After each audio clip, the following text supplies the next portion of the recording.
Hello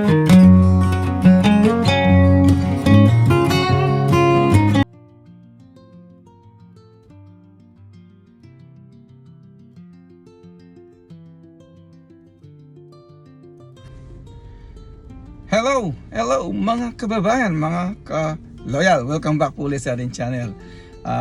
Today is it's Wednesday. Day off tayo ngayon. So hinihintay ko yung mga bata, yung twins. Palabas na sila. So abang hinihintay po natin, magba-vlog po tayo. At ang pag-uusapan po natin ngayon, o ang gusto kong ikwento sa inyo, ay kung paano kami nakabili ng bahay. So nung nabili namin yung bahay namin, back in 2002, yun po, at that time, binata pa po tayo. So Shirley and I were dating. Girlfriend ko po siya noon at that time. At nakatira siya sa Orange County, which is a little bit over an hour drive from where I live, dito sa Oceanside. So at that time, napag-isipan namin, bibili kami ng bahay yung somewhere in the middle at sa malapit sa trabaho niya. At that time, ang work niya sa Mission Viejo, which is a little bit over 30 minutes from Oceanside, more or less. So Mission Viejo, ako na lang magdadrive dito sa work ko po noon at that time. At that time, hindi rin po tayo nurse. Again, nabanggit ko sa previous video po natin, I work as a machine operator at that time. I work sa gabi rin, 6 PM hanggang 6:30 in the morning.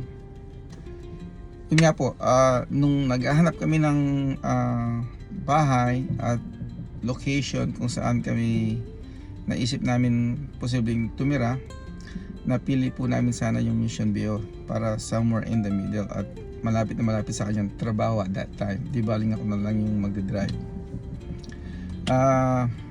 Ang naging problema lang po noon, mas mahal pala yung area doon. So California, like I said, yung pong cost of living is expensive, pero depende rin sa city at kung saan ka nakatira. So mahal din sa amin, pero mas mahal dun po sa Mission Viejo. Ang bahay na tinitingnan lang po namin noon, supposedly lang po, yung mga bungalow, yung mga luma na, yung mga 3 bedroom, which is nung tumitingin po kami doon, yun nga po yung tinitingnan namin, siguro built in 1960s, mga ganon. Ang worth niya 367,000. So at that time, malaking na po yun, malaking presyo na yon. So tingin kami doon. Siyempre kasama namin yung realtor namin. And bumalik kami sa Oceanside. Yung pong bahay namin ngayon, dinidevelop pa yung community na yon. Mga ilang bahay pa lang. So karamihan binibuild pa, o yung lote wala pang bahay doon. But it's for sale obviously. So dinaan kami ng realtor namin, then we went to dun sa sales department. Tinur nila kami, binigyan kami ng mga brochures, and guess what? Yung pong presyo 370 brand new, 370,000 ditong KB Home po to no, at that time. Compared dun sa tinitingnan namin sa Mission Viejo, 367,000, $3,000 difference compared dito sa brand new at malaki. It's a 2-story po itong nabili namin. Obviously nakita ninyo, it's about 2494 square feet ata ang sukat kumpara dun sa maliit na tinitingnan namin, kasi yun lang gusto lang namin at that time.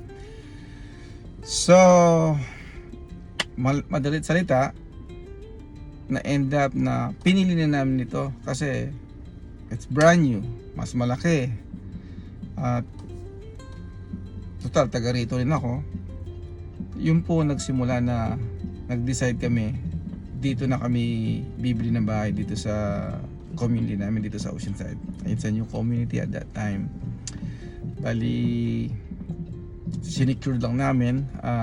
Nag-down lang ako ng $5,000 just to hold it from the market. Hindi po actually down payment yun, just to hold yung property para hindi na ibenta. So yun ang naging simula. Yung pong pagtitingin namin ng bahay at kung bakit na end up dito na kami sa Oceanside nakabili. Like I said at that time, yung pong 370,000 malaking loan na yon. At naging 380,000 pala dahil yung den sa baba na parang office sana, pina-convert namin ng bedroom. So another extra $10,000 sinama na sa loan, kaya naging 380,000 ang loan sa bahay.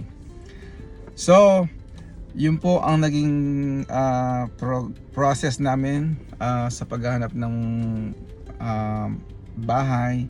And then unexpectedly ang nabili po namin ito dahil hindi naman talaga kami tumitingin ng brand new at that time, dahil alam namin mahal, yung kaya lang po ng budget namin, kaya yung mga luma na lang muna ang titignan namin. Kaya lang $3,000 difference at mas malaking hamak, kaya madali kaming nakapag decision na ito na lang. Kasi po kapag bumili ka ng lumang bahay, sigurado marami kang papaayos dyan.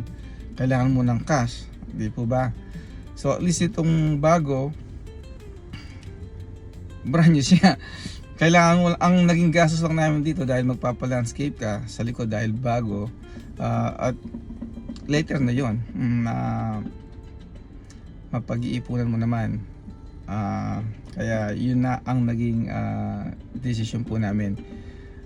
Kaya yun po ang istorya kung paano kami nakabili ng bahay at kung bakit dito na kami tumira sa Oceanside. Dahil it doesn't make sense na pipiliin namin yung lumang bahay tapos $3,000 lang ang difference sa bagong bahay at mas malaki. Kaya happy naman po kami sa naging decision namin. Like I said at that time, hindi pa kami kasal ni Miss Shirley, boyfriend girlfriend pa lang kami, pero of course nagplano na kami, eventually papakasal kami. So eventually po na-approve po ako sa loan. So bali ako ang ako yung kumuha ng loan. Ako yung kumuha ng loan through KBO. Mayroon silang mga lenders na tinatawag noon. Na-approve naman. At that time, hindi po masyadong mahigpit ang pagkuha ng loan. So, binase nila. Maganda po yung credit score ko. Wala akong utang. At may konting savings. So, nakatulong po yon sa pag-secure ng loan. Yeah, yun nga po pala, i-base sa credit score hanggang ngayon. Of course, it changes, di po ba? At saka timing po, palagay ko, right time, bago biglang tumaas yung mga presyo ng mga bahay at bago naging mahirap kumuha ng loan. Like I said, at that time po yung loan na 380,000, it was considered jumbo loan at that time. Ngayon hindi na, mas doble mo na yung kailangan mong loan ngayon pag bibili ka ng bahay. So thank God na it was the right time na napag-isipan namin at nakapag-desisyon kami back in 2002 na mag-invest na kami ng bahay kahit na hindi pa kami mag-asawa at that time. Pero alam namin yun din ang patutunguhan. So anyway, from the scratch, they built the house. It took about 6 months to build the house. August 2002, natapos ng February. So at that time, dahil si Mrs. nasa Orange pa po siya nakatira at nagtatrabaho doon nga sa Mission, at ako naman dito ako nakatira. At that time nakatira pa ako kina nanay. Nagre-rent na ako ng room sa kanila. Siyempre I need to help them. And then sa Carlsbad naman po ako nagtatrabaho. Ang ginagawa ko lang noon nung turn over na po yung susi sa amin. Pero hindi pa kami nag-move in. Ang ginagawa ko, every morning after work, didiretso ako sa bahay, check ko lang, ganon. Yan, mga ilang linggo rin yon bago nag-decide na mag-move in na kami sa bahay ni Mrs.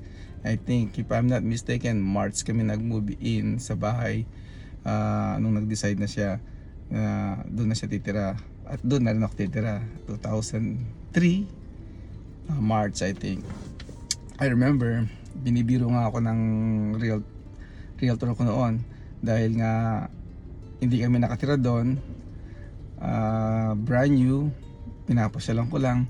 Sabi niya, kung ako sa'yo, sabi niya, I will go there in the morning, I will make my breakfast and fry my eggs. Sabi niya ganun. So, hindi na joke niya ako. But, ganun po ang naging simula ng pagbili namin ng bahay namin ni Mrs. 2002. At dahil po ang nangyari noon, ang maganda doon, zero down yun. Zero down po yun. I know nagsabi akong $5,000 to hold the property from the market, just to hold para hindi na ibenta. Pero yung sa loan na kinuha ko noon o nakuha namin, it did not require a down payment. Zero down payment po yun. So it was a good one. The only thing is, it's because first time home buyer, yung pong interest medyo malaki. 7.75 ang interest. Yes, you heard that right, 7.75.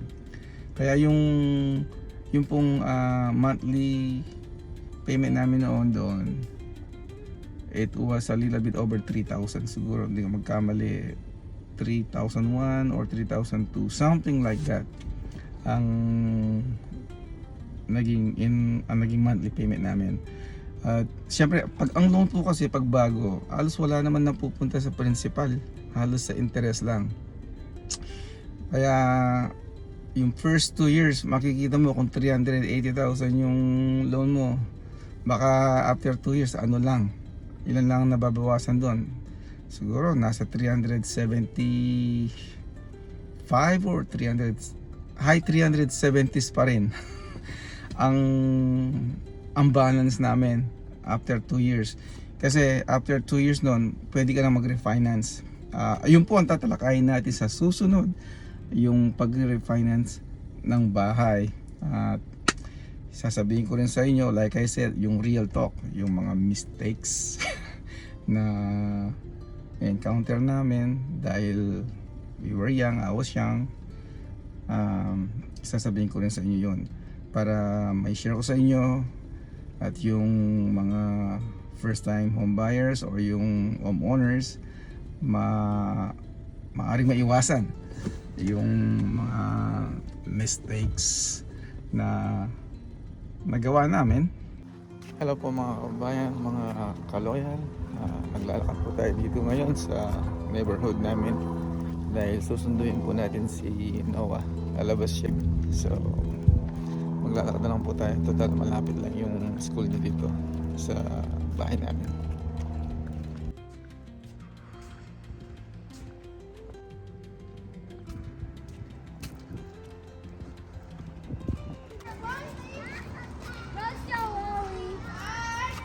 Hello, Mr. Noah. How was school today? Good. Right.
Okay, mga kababayan, mga kaloyal, ang tanong paano nga pala ako na-approve or nagkaroon ng malaking loan para makabili ng bahay? So, una, ganito po ang ginawa ko. In-establish ko muna ang aking credit. Ibig sabihin, nagkaroon ako ng credit card, pero I was very good in paying them on time. At kung minsan, dinodoble ko yung bayad para mabayaran ko right away. Ayaw ko magkaroon ng mispayments or late. Isa sa mga strategy po yun para ma-establish natin ang ating credit. At pag gagamitin mo yung mga credit cards o credit card natin, ang ginagawa ko rin, hindi ko siya sinasagad. Let's say 5,000 ang credit limit mo doon. As much as possible, ayaw kong gamitin ng more than half or more than 2,005. Number lang po yan. As much as possible. At kung gagamitin man, it's either I pay on time every time na dumarating yung bills natin or dodoblihin natin. At kung minsan, pinipay off natin ng mas maaga para ma-establish natin ng maayos ang ating credit score at credit history. Maganda yung credit report natin pag chine-check po nila yon. So, isa po yun sa mga ginawa natin na para pag kasi kumukuha ka ng loan dito, nag-a-apply ka ng loan, yung mga bangko or lenders, they will check your credit history at yung credit score mo. Siyempre, paano nila i-check yung score mo? They use yung mga credit bureaus, yun po yung Equifax, yung Experian at saka yung TransUnion. So yung mga major US ano po yan, credit bureau. Yes, yun po yung 3 US major credit bureaus. At basically ang ginagawa po niyan ay para silang mga librarian or historian sa iyong credit. So sila yung nagre-retain kung paano ka responsable, kung nagbabayad ka on time, yung mga ganun po ba. So pero hindi sila ang nagde-decide kung ma-approve ka at kung magkano ang ma-approve mo. Basically, nagpo-provide lang sila ng information about your credit para pag tumingin yung mga lenders, doon nila makukuha ang i-base kung yung score mo at saka yung how responsible you are making payment. So, doon po nila tinitingnan ang mga information na kailangan ng mga lenders o bangko para ma-determine nila kung gaano kalaki ang pwedeng ipaloan sa'yo at saka yung interest rate also. So, yun po mga kabayan, mga kaloyal, yun po ang ginawa natin. Ang pag-i-establish ng credit, importante po yan. Kahit na may pera ka, pagka ang credit mo po ay hindi maganda, hindi ka rin nakakakuha ng loan. So, it's part of their dito. Ganun talaga. Kailangan ingatan mo yung credit mo, credit score, credit history, yung paano ka magbayad ng mga utang mo para makakakuha ka ng magandang loan. Ganun lang po yun.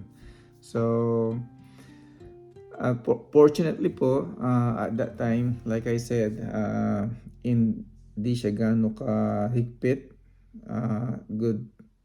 Good timing ang pagkuha ko ng loan. At kahit na malaki at kahit hindi ganun kalaki yung income natin at that time, I was able to secure yung loan. Dahil nga po, perfect yung timing. Yung pagkuha ng loan. At na-approve naman po tayo kahit paano. Yun nga lang, medyo malaki yung monthly payment natin. At na-survive naman natin kahit paano. Siyempre, nandiyan na rin si Miss Shirley. Kasama ko siyang nagbabayad sa mortgage natin at sa iba pa. So, ayun po mga kababayan, mga ka-loyal. Kaya kung kayo po ay nagpaplano bumili ng bahay, make sure alagaan po ninyo yung inyong credit history, yung credit report po ninyo, credit score, alamin ninyo para mayroon na kayong idea. At also, you shop around. You go from bank to bank or yung mga online lenders. Pwede ka naman kumuha ng quote para malaman mo kung anong posible na at kung anong mga interest rate available sila na mayroon na pwedeng i-offer sa'yo. So, wag lang sa isa.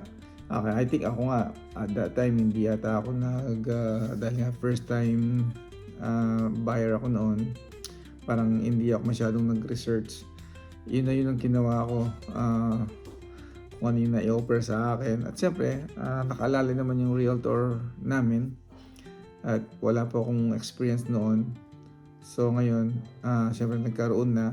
Kaya I suggest kung kayo po ay nagbabalak bumili ng bahay, shop around, do your homework para makuha nyo yung the best loan para po sa inyo at saka yung interest rate para sa inyo. Alamin din ninyo kung kaya ninyo, kaya ng bulsa, importante po yun. Dahil you just never know, kahit na nakabili ka ng bahay, mayroon ka ng monthly payment malaki at hindi natatapos doon. Magkakaroon ka ng mga utilities payment, magkakaroon ka ng property tax payment. So, marami pa. Magkakaroon ka ng mga maintenance. So, mapaparami. Maliban po dun sa mortgage monthly payment ninyo, ang dami pa. Yung mga grocery pa.